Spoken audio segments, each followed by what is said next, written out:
폭풍을 만난 성도에게 반드시 필요한 믿음이 있습니다. 하나님은 선하시다.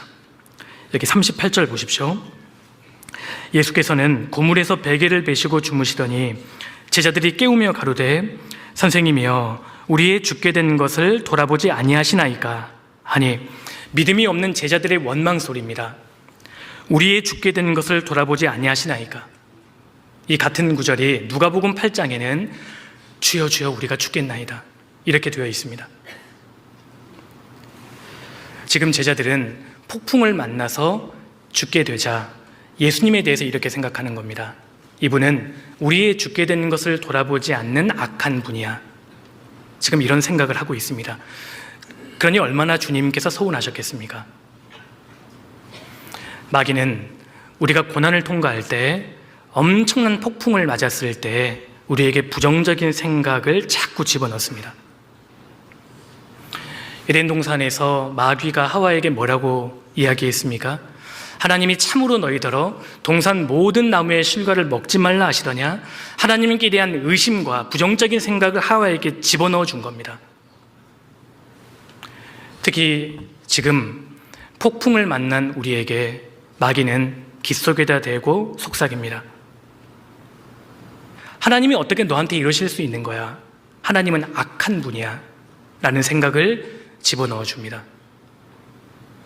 특히 교회 가운데에서 앞장서서 수고하고 봉사하다가 마음이 다친 형제 자매님들에게는 거봐, 교회에서 적당하게 신앙생활을 하면 되는 거야. 열심히 해봤자 아무도 안 알아줘. 교회에서 설치면 안 돼. 적당하게 해야 돼. 제가 그렇게 말씀드리는 게 아니고 마귀가 그렇게 얘기한다는 겁니다.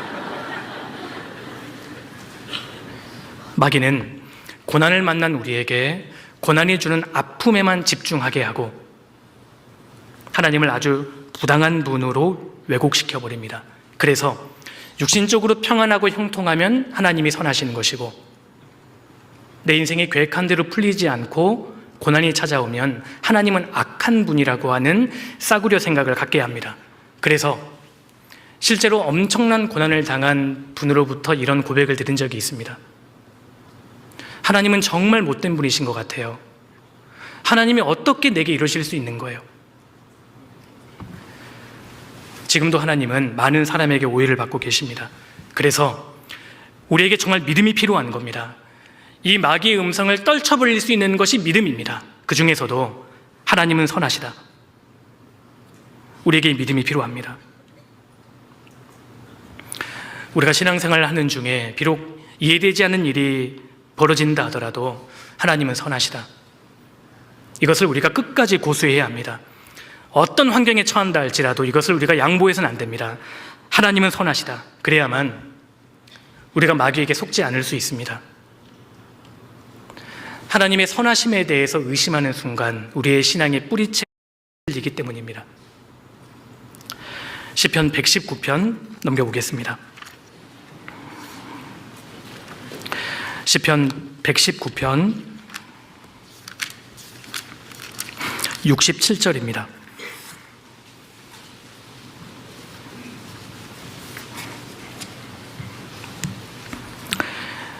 (119편) 67절. 고난당하기 전에는 내가 그릇 행하였더니 이제는 주의 말씀을 지키나이다. 68절 같이 읽겠습니다. 주는 선하사 선을 행하시오니 주의 율례로 나를 가르치소서. 지금 시편 119편 기자가 주는 선하사 선을 행하시오니 이렇게 고백할 때에는 평안할 때가 아닙니다. 그 인생이 완전히 고난으로 덮여 있을 때입니다. 그래서 여기 67절에도 고난이 나오지 않습니까? 69절에도 교만한 자가 거짓을 지어 나를 치려하였사오나 71절에도 고난이 나옵니다. 지금 이 119편의 기자는 고난 가운데 완전히 덮여 있습니다. 그런데 이렇게 고백합니다. 주는 선하사 선을 행하신다. 조지 뮬러라는 사람 아시지 않습니까? 그는 특별히 5만 번의 기도 응답을 받은 사람으로 알려져 있습니다. 그런데 하나님께서 그의 기도를 거절하신 적이 있습니다. 사랑하는 아내가 루마티스에 걸려서 죽어가고 있을 때 그가 하나님께 부르짖습니다. 주님, 아내를 좀 살려주십시오. 그런데 하나님은 그 기도를 거절하십니다. 그리고 아내를 데려가십니다. 장례식장에서 조지 뮬러가 택한 장례식 설교 본문이 시편 119편 68절입니다. 주는 선하사 선을 행하시오니. 우리도 특히 고난을 만났을 때, 내 인생 가운데 험악한 폭풍을 맞았을 때 이 사실을 고수해야 합니다. 하나님은 선하시다. 우리 하나님은 때때로 선하신 하나님이 아닙니다. 언제나 선하신 하나님이십니다. 성경에 나오는 모든 믿음의 인물들에게 물어보십시오. 그들이 자신의 인생을 회고하면서 뭐라고 고백하겠습니까? 하나님은 정말 선하셨습니다. 이렇게 고백하지 않겠습니까? 요셉은 정말 정결한 청년이었습니다. 그런데 형들에게 미움을 받고 은 20에 이집트의 노예로 팔려갑니다. 성경에 자세히 기록되어 있지 않지만 요셉이 얼마나 눈물을 흘렸겠습니까? 저는 그가 날마다 울었을 거라고 생각합니다. 그는 하나님을 의지하고 최선을 다한 끝에 보디발 가정의 총무가 됩니다. 그런데 보디발 아내로 인해서 억울하게 감옥까지 들어가게 됩니다. 그 당시 감옥에 쳐넣어버리는 것은 거의 죽이는 것과 다를 바 없었습니다. 근데 우여곡절 끝에 하나님께서 요셉을 높여주셨고 총리 대신으로 세워주십니다. 나중에 요셉이 형들 앞에서 했던 고백 혹시 기억하세요? 당신들은 악을 행하였사오나 당신들은 나를 헤아려 하였사오나 하나님은 그것을 선으로 바꾸셨습니다. 이것이 요셉의 인생의 결론이었습니다. 당신들은 악했지만 하나님은 선하셨습니다. 엘가나라는 사람에게 지금으로부터 3000년 전에 2명의 아내가 있었습니다. 한나와 분인나입니다. 한나는 믿음의 여인이었습니다. 하나님을 사랑하고 진리 편에 선 여인입니다. 분인나는 그러지 못했습니다. 그는 신앙적이지도 않고 투박했던 것으로 보입니다. 그런데 자녀는 분인나에게만 생깁니다. 한나의 마음이 너무 슬펐습니다. 분인나는 한나의 대적이 되어서 남편이 보지 않을 때 한나를 격동하고 대적합니다. 나는 마음이 슬픈 여자라. 한나의 마음속에는 큰 슬픔이 있었습니다.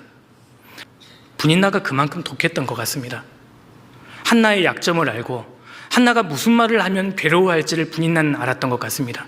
집요하게 괴롭힙니다. 한나는 끝까지 하나님을 의지했고 결국 하나님은 사무엘을 주시고 그녀의 인생을 영화롭게 해주십니다. 나중에 한나가 이렇게 고백합니다. 심히 교만한 말을 다시 하지 말 것이며 오만한 말을 너 입에서 내지 말지어다. 하나님은 지식의 하나님이시라. 행동을 달아보시느니라. 무슨 뜻입니까? 분인나가 얼마나 한나를 괴롭혔던지 하나님은 너를 버리셨어.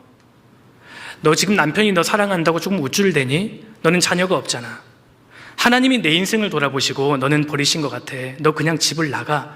이대로 그냥 죽어. 한나가 나중에 고백합니다. 교만한 말을 하지 말지어다. 오만한 말을 다시는 너 입 밖에서 내지 말지어다. 하나님은 지식의 하나님이시라. 행동을 달아보시느니라. 하나님 다 알고 계셨구나.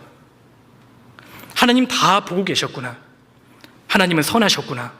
한나의 마지막 고백입니다. 성경에 나오는 모든 인물들에게 물어보십시오. 그분들이 뭐라고 고백할까요? 하나님은 선하시다. 사실 우리도 마찬가지입니다.